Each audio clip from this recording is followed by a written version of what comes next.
मेरे क्रूर husband. Jasmine, मोक्ष को तो तुम बचा लोगी, पर तुम्हें कौन बचाएगा? मेरा मतलब है कि जैसे आज मोक्ष को बचाने में तुम्हें चोट लग गई, सीमा ने कहा। सीमा की बात पर जैस्मिन मुस्कुरा कर बोली, सीमा दी, मुझे बचाने के लिए मेरे शिवजी है ना। जैसे आज उन्होंने मुझे बचाया, वैसे हमेशा बचाएंगे। जैस्मिन की बात सुनकर सबके चेहरे खिल गए और वहीं साहिल एकदम से जैस्मिन के गोद में बैठकर बोला, हाँ, मैं अपनी मम्मा को हमेशा बचा लूँगा। उसकी बात पर सभी हंसने लगे और जैस्मिन ने साहिल के गालों को चूम लिया। अब आगे, पापा, हम मम्मा को अपने घर कब ले जाएंगे? इतने में लिली के रोने की आवाज़ से सबका ध्यान उसकी तरफ चला गया। लिली, क्या हुआ बेटा, क्यों रो रही हो? अभिषेक ने उसे गोद में लेते हुए कहा।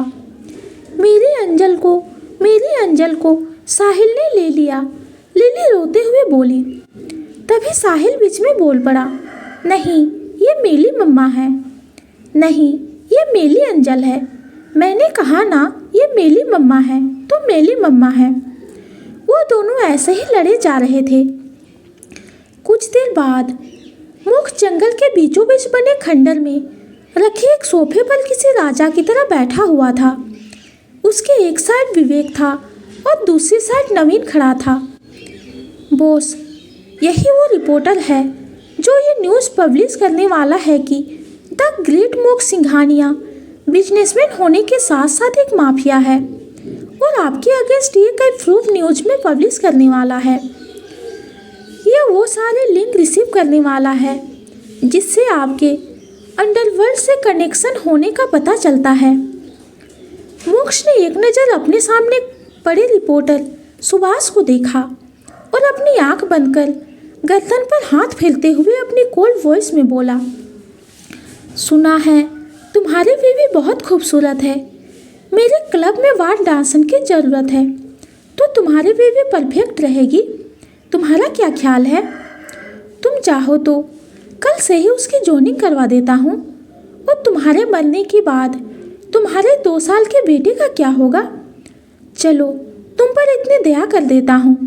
तुम्हारे बेटे के साथ मैं कुछ नहीं करूँगा, बस उसे अनाथ आश्रम छोड़ दूँगा। मोक्ष की धमकी सुनने के बाद सुभाष का तो खून ही सूख गया। उसने हकलाते हुए कहा, मम्मा, मिस्टर सिंघानिया, देखिए, आपको ये शोभा नहीं देता। आप एक बिजनेसमैन हैं।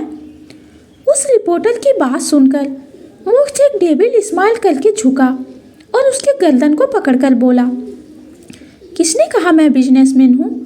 आई am a devil of dangerous world. और अगर तुमने मेरे बारे में कुछ भी पब्लिश किया तो जो मैंने कहा है वो सब सच होने में कुछ ही घंटे लगेंगे। इतना कहकर मोक्ष ने उसके गर्दन को एक झटके में छोड़ दिया। रिपोर्टर साहब की अच्छे से खातिरदारी करना, कोई कसर नहीं रहनी चाहिए इनके खातिरदारी में। इतना कहकर मोक्ष विवेक के साथ मेंशन के लिए निकल गया। सिंघानिया मेंशन से आज दादी जी, कविता जी, सीमा जा चुके थे। रमेश जी को भी अपने काम से अमेरिका जाना पड़ा था। उनके साथ लक्ष्मी भी चली गई थी। मोक्ष सिंघानिया मैंसन पहुंचते ही अपने रूम में गया। उसने देखा कि जैस्मिन अपने कपड़े क्लोसेट रूम में ले जा रही है। अपना बैग पैक कर लो, हम अब से मेरे विला में रहेंगे। इतना कहकर मोक्ष ममता जी के रूम में चला गया। मोम, अब सारी रस्में पूरी हो चुकी है तो मैं और जैस्मिन अब से मेरे विला में ही रहेंगे। हम आज ही निकल रहे हैं। मोक्ष की बात सुनकर ममता जी की आंखें भर आई। इतनी जल्दी जा रहे हो मोक्ष? थोड़े दिन और रुक जाओ। मोम, आप इमोशनल मत हो, मुझे जैस्मिन के साथ थोड़ा टाइम स्पेंड करना है। मोक्ष की बात सुनकर ममता जी मुस्कुरा दी और हंसते हुए बोली, फिर नहीं रोकूंगी। जाओ, एंजॉय करो। और हाँ, ज़्यादा तंग मत करना जैस्मिन को, अभी बहुत छोटी है वो, उसे ये सब समझने के लिए टाइम देना। Yes mom, I know. इतने में जैस्मिन ममता जी के रूम में आई। मम्मी जी, ये ज्वेलरी आप अपने पास रख लीजिए। पर क्यों बेटा, ये सब तुम्हारी है। मम्मी जी, मैं ये सब संभाल नहीं पाऊंगी अभी, आप रख लो, जब मुझे पहननी होगी तब दे देना, जैस्मिन ने मुस्कुराकर कहा। उसकी बात पर ममता जी मुस्कुरा दी और बोली, जैस्मिन बेटा, तुमने पैकिंग कर ली? मोक्ष हॉल में वेट कर रहा है। ममता जी की बात सुनकर जैस्मिन के चेहरे का रंग उड़ गया। उसे मोक्ष की वो घटिया बातें याद आ गई। जैस्मिन ने मन में कहा, नहीं नहीं, मैं नहीं जाऊंगी उस टेबल के साथ, अकेले नहीं। कहीं उसने ज़बरदस्ती करने की कोशिश की तो वहाँ तो कोई नहीं होगा मुझे बचाने वाला। मम्मी जी, मुझे यहीं रहना है, जैस्मिन ने डरते हुए कहा। जैस्मिन की बात पर ममता जी मुस्कुराकर बोली, बेटा, मन तो मेरा भी नहीं है तुम्हें भेजने का, पर मोक्ष भी सही कह रहा है, तुम दोनों को अपने रिश्ते को टाइम देना चाहिए। ममता जी की बात सुनकर जैस्मिन हैरान हो गई। उसने जल्दी से नाम में सिर हिलाया और कहने लगी, नहीं, मैं नहीं जाऊंगी, मैं नहीं जाऊंगी, मुझे नहीं जाना मोक्ष के साथ, मैं नहीं जाऊंगी। ऐसा कहते हुए जैस्मिन की आंखों से आंसू गिरने लगे। जैस्मिन को रोते देख ममता जी घबरा गई। उन्होंने मन में ही कहा, जैस्मिन इतना डर क्यों रही है? उस दिन भी यह मोक्ष के पास सोने नहीं चाह रही थी। मोक्ष जीत करके ले गया था रूम में, और आज भी यह मोक्ष के पास जाने से डर रही है। कहीं मोक्ष ने जबरदस्ती तो नहीं की?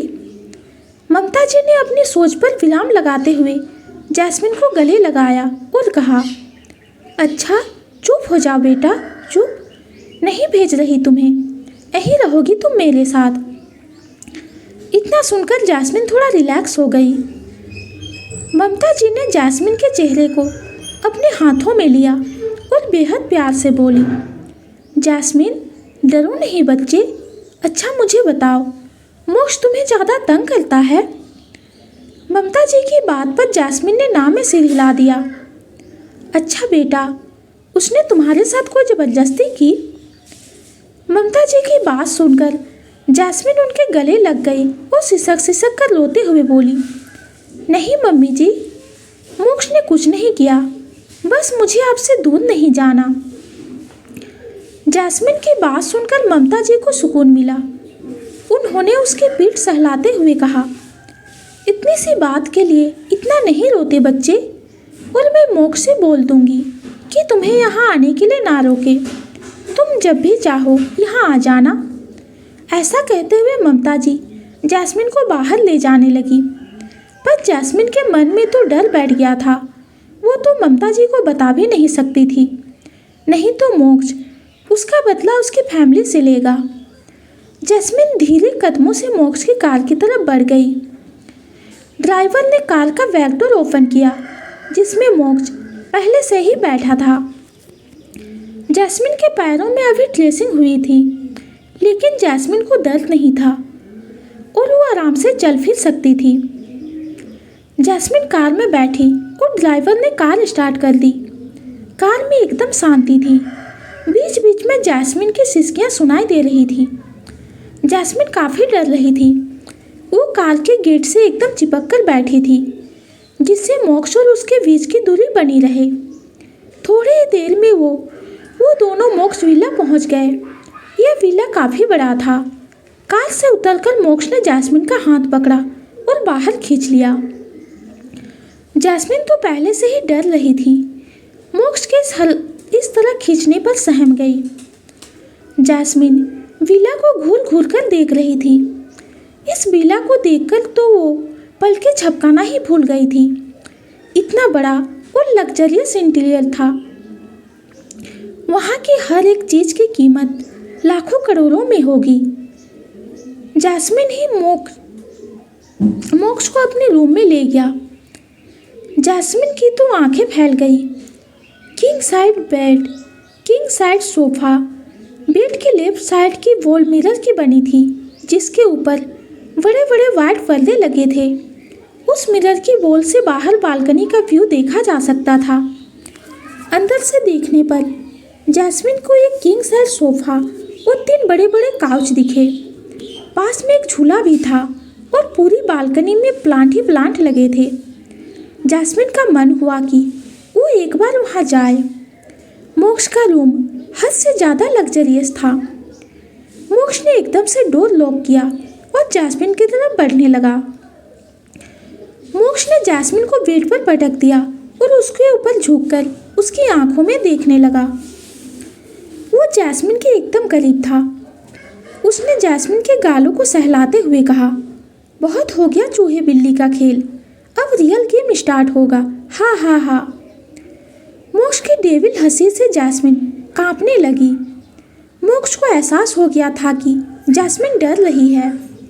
उसका डर देखकर मोक्ष ने एक टेढ़ी स्माइल की। देखो, तुमने मुझसे बदला लेने के लिए शादी की। यहाँ तक तो ठीक था, मगर इसके आगे तुम कुछ नहीं कर सकते। मैं तुम्हें कभी भी खुद को छूने नहीं दूंगी। तुम मेरे साथ कोई ज़बरदस्ती नहीं कर सकते। जैस्मिन ये सब डरते हुए कह रही थी। उसकी बात सुनकर मोक्ष को गुस्सा आ गया। उसने एक झटके से जैस्मिन के बालों को पीछे से पकड़ा और दांत पीसते हुए बोला, पूरी फिल्म इंडस्ट्री की actress, top class models, high class businessman की बेटियां मेरे साथ सोने के लिए पागल है, पर मैंने कभी उन्हें नज़र उठाकर नहीं देखा। तो तुम्हें क्या लगता है कि मैं तुम्हारे साथ इतनी गिरी हुई हरकत करूँगा? अगर मैं तुम्हारे साथ सोना ही चाहता ना, तो 1 सेकेंड में तुम मेरे बिस्तर पर होती। कौन रोक लेता मुझे? पर मैं किसी लड़की को उसकी मर्जी होने पर भी नहीं छूता हूँ। मोक्ष को पाना मुश्किल ही नहीं, नामुमकिन है। मैंने तुमसे शादी सिर्फ और सिर्फ बदला लेने के लिए की है। तुम्हें दर्द में और मुझसे डरते हुए देखकर मुझे बहुत सुकून मिलता है, और यही दर्द अब तुम पूरी जिंदगी सहोगी। इतना कहकर मोक्ष हंसने लगा और तेज कदमों से चेंज करने के लिए चला गया। जैस्मिन ने अपने आंसू पोंछे और एक सुकून भरी सांस ली। जैस्मिन को अब लगने लगा था कि मोक्ष उसे कोई भी दर्द दे दे, पर उसके साथ जबरदस्ती नहीं करेगा। जैस्मिन उठी और चेंज करके बेड पर सो गई। थकी होने के कारण उसे जल्दी ही नींद भी आ गई थी। रात के 2 बजे मोक्ष अपने रूम में आया तो उसने देखा जैस्मिन बेड के बीचों बीच फैल के सो रही थी। मोक्ष उसके पास गया और उसके कंधे पर टैप करके उठाने लगा, पर जैस्मिन काफ़ी गहरी नींद में थी। जैस्मिन को इतना सुकून से सोता देख मोक्ष को गुस्सा आ गया। उसने अपने दांत पीसते हुए कहा, यह लड़की सोते वक्त भी मुझे परेशान करने का मौका नहीं छोड़ती। तभी जैस्मिन ने करवट ली, जिससे उसकी आह निकल गई। मोक्ष की नज़र जब जैस्मिन के पैरों पर पड़ी, उसकी ड्रेसिंग भीग चुकी थी। जैस्मिन की चोट देखकर मोक्ष आज सुबह की यादों में चला गया कि कैसे जैस्मिन ने उसे बचाया और खुद की जान की परवाह नहीं की, और कैसे वो मोक्ष के बिना खुद को अधूरा मानती है। मोक्ष ने जैस्मिन को देखते हुए मन में कहा, क्या हो तुम? क्या तुम सच में ऐसी हो या सिर्फ ऐसी होने का दिखावा करती हो? एक पल में तुम छोटी बच्ची लगती हो, तो दूसरे पल में अपनी उम्र से बड़ी। कभी कितनी मासूम लगती हो, तो कभी कितनी समझदार। आज तुमने मुझे बचाकर बिल्कुल अच्छा नहीं किया। क्यों तुम मुझे तुमसे नफरत करने नहीं दे रही? क्यों तुम्हारी मासूमियत मुझे हर बार पिघला देती है? पर चाहे तुम कुछ भी कर लो, मैं तुमसे सिर्फ नफरत करूँगा, क्योंकि तुमने मेरा ईगो हर्ट किया है। तुमने मोक्ष सिंघानिया का ईगो हर्ट किया है। मोक्ष ने एकदम से अपना सिर झटका और जैस्मिन को अपनी गोद में उठा लिया। मोक्ष जैस्मिन के चेहरे को बड़ी गौर से देख रहा था। जैस्मिन का चेहरा देखकर वो समझ गया कि वो रोई है। उसने जैस्मिन को ब्लैंकेट से कवर किया और खुद भी जाकर बेड पर सो गया। अगली सुबह जब जैस्मिन की आंखें खुली तो उसने खुद को सोफे पर पाया। उसने बेड पर सोए मोक्ष को देखा। उसने सोचा मोक्ष ने ही उसे सोफे पर सुलाया होगा। मोक्ष का बेड का सोफा बेडरूम का सोफा काफ़ी बड़ा था। जैस्मिन को सोफे पर सोने में कोई दिक्कत नहीं होती थी। वो उठी और उसने रोज की तरह पूजा की और नाश्ता बनाने लगी। मोक्ष ने जैस्मिन से बदला लेने के लिए सारे नौकरों को छुट्टी दे दी थी ताकि जैस्मिन से सारे काम करवा सके। पर जैस्मिन को तो सारे काम पहले से ही आते थे। हाँ, उसकी मम्मी उसे ज़्यादा काम करने नहीं देती थी, पर फिर भी उन्होंने जैस्मिन को सब कुछ सिखा दिया था। जैस्मिन ने सारे काम करके जल्दी से नाश्ता बना के डाइनिंग टेबल पर लगाने लगी। मोक्ष भी तुरंत ही आकर डाइनिंग टेबल पर बैठ गया। जैस्मिन ने उसके लिए ब्रेकफास्ट सर्व किया और एक जगह खड़ी हो गई। मोक्ष ने एक नज़र ब्रेकफास्ट को देखा और बोला, ये सब क्या है? नाश्ता। जैस्मिन ने भी विवाकी से जवाब दिया, वो तो मुझे दिख रहा है, पर ये सब क्यों बनाया है? जाओ, मेरे लिए miso soup, full wilted soya beans, vegetable side dishes लेकर आओ। क्या? वो सब क्या होता है और कैसे बनाते हैं? जैस्मिन ने कंफ्यूज होते हुए कहा, ये सब जापानीज ब्रेकफास्ट है और मैं यही ब्रेकफास्ट खाता हूँ। जाओ, जल्दी मेरे लिए लेकर आओ। पर मुझे ये सब बनाना नहीं आता, मैं तो नाम भी पहली बार सुन रही हूँ। जैस्मिन के बात पर मोक्ष ने टूट भरे लहजे में कहा, ओ, मैं तो भूल ही गया था, तुम तो एक मिडिल क्लास फैमिली से हो ना। हाँ हाँ, तुम्हें कहाँ पता होगा इन डिशेस के बारे में। और हंसते हुए ब्रेकफास्ट करने लगा। मोक्ष की बात पर जैस्मिन को बहुत गुस्सा आया। वो गुस्से भरे टोन में कहा, ओ मिस्टर अमीर आदमी, ये अपनी रहीसी ना किसी और को जाकर दिखाना। और इस मिडिल क्लास लड़की में कुछ तो ऐसी बात थी जो तुम जैसे हाई क्लास बिजनेसमैन ने जबरदस्ती शादी की।